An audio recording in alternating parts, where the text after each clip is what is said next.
Lucas, one of the things that can get very confusing for entrepreneurs is the difference between sales and marketing. Can you explain the difference between the two? That's a very good question because, in fact, there often is this kind of confusion. Is it marketing? Is it sales? The way that I like to approach this problem now in business today is to suggest to people that it's a continuum, with marketing on one end of a line and sales on the other end of the line. Both marketing and sales share in common a need to truly identify needs and opportunities in the marketplace and to define your product or your service in such a way that it's very clear to a prospective customer that your product or service meets that need, and then to carry that message out in the most effective and most efficient way.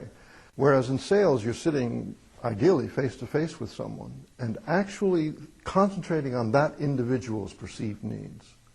So what is it a business owner does when they're selling? Simply put, a business owner is identifying prospects and then putting in front of prospects in a compelling way a presentation that defines the benefits, the features, and the advantages of a particular product or service offering, and then creates a situation where a positive decision can be made.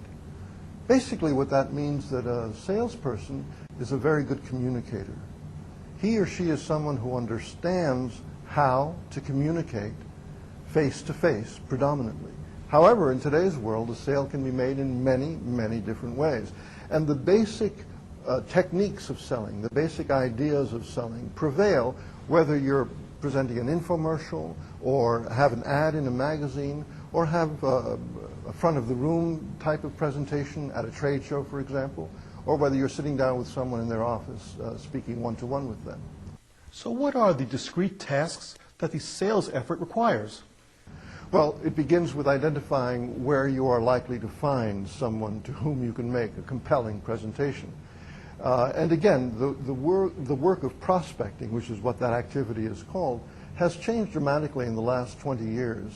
The key to prospecting, I believe, and this is based on my experience, is really having an active network of people, knowing people, making sure that people know who you are and what you do. This is, some people might say, oh, this is kind of cheesy activity, showing up at a cocktail party, passing out my business card, but that's not what I mean. I mean, really consider, nothing really positive happens in this world by yourself.